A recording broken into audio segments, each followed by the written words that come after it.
Hello everyone. The news article for today is RSS never accepted Ambedkar's constitution, says opposition after RSS leaders comment on secularism and socialism. From this, what is important for us is the words secularism, socialism, and when are they added to the constitution.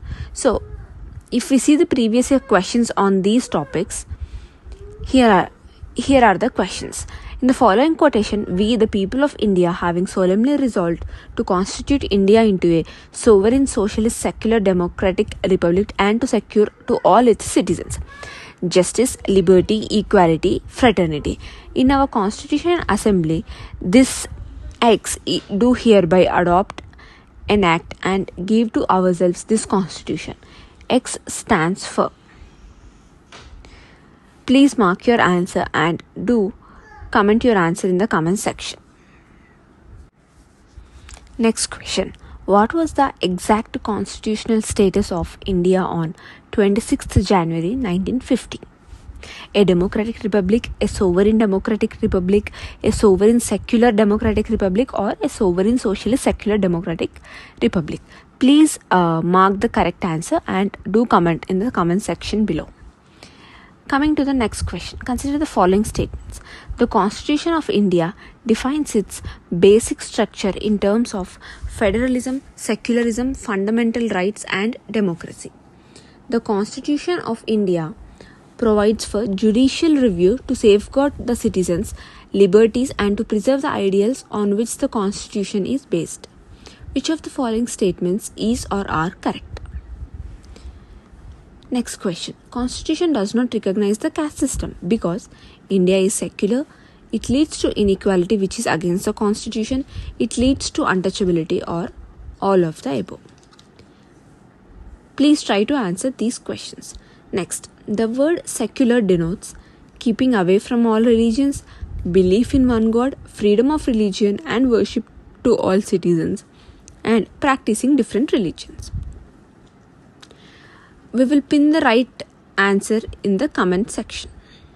Next, now we will see the background and details about secularism and socialism. So, first, background. The 42nd Amendment to the Indian Constitution introduced the term secular and socialist into the preamble. So, at a time, secular and socialist were introduced by 42nd Amendment. Then, a series of petitions were filed in 2020. They argued that the retrospective application of these terms dating back to Constitution adoption on November 26, 1949 was unjust. It was contended that the word secular was intentionally excluded by the original Constituent Assembly. Then, what is secularism? It is defined as a separation of religious institutions from the institution of states and no domination of the political sphere by any religious institution. It is the belief that religion should not influence or be involved in the organization of society, education, and government, etc. Secularism may be categorized into two types: hard secularism and soft.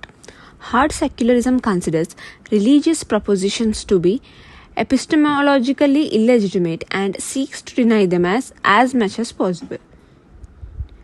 The soft variety emphasizes tolerance and liberalism. Hard secularism means there is a clear or distinction between religious institutions and state. Like there is no flexibility or there is no porous border in hard secularism, whereas in the soft there is emphasizes more on tolerance and liberalism. Indian philosophy of secularism is related to Sarva Dharma Samabhava, which means equal respect to all religions. India does partially separate religion and state. For example, it does not have an official state religion and state-owned educational institutions cannot impart religious instructions.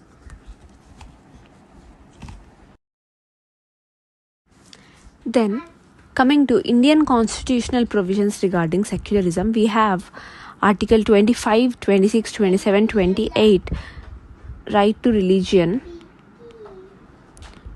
and Article 15, 16, and Article 29. Article 15, here it says prohibition of discrimination on grounds of religion, and Article 16, equality of opportunity in matters of public employment, where there shall be no discrimination on grounds of religion. Whereas Article 25 to 28, it is right to freedom of religion, where 25 guarantees freedom of conscience and free profession, practice and propagation of religion. 26, every religious denomination has the freedom to manage its religious affairs. Freedom from payment of taxes. 27, freedom as to attendance at religious instruction or religious worship in certain educational institutions. Then in Article 29, it says protection of distinct language, script or culture of minorities, where it also includes religious minorities. And in Article 30, rights of all minorities, whether based on religion or language, to establish and administer educational institutions.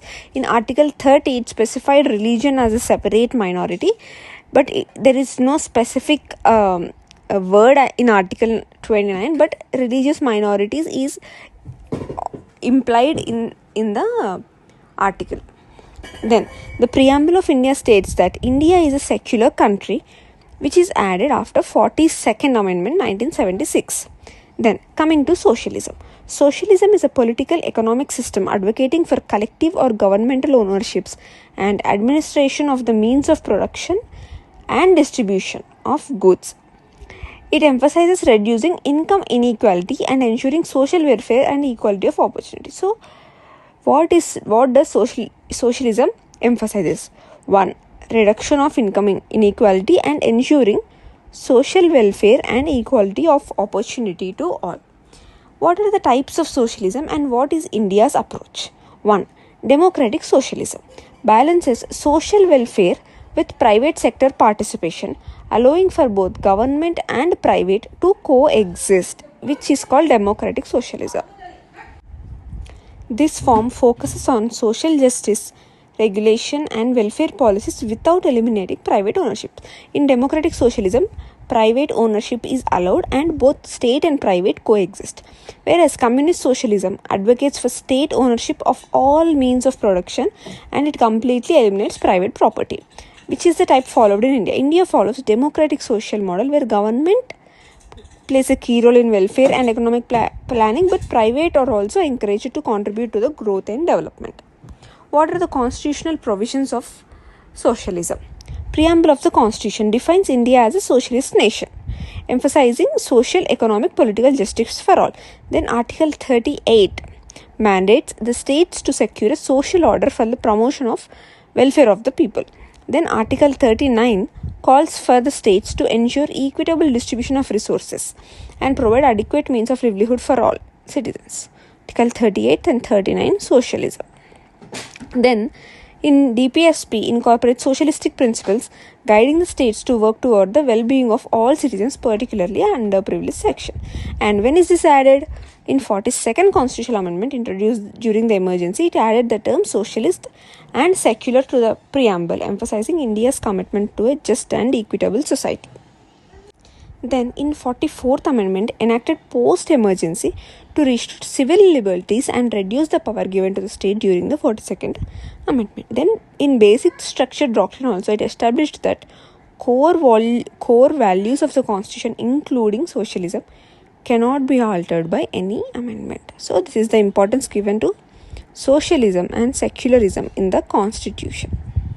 Thank you. See you in the next video.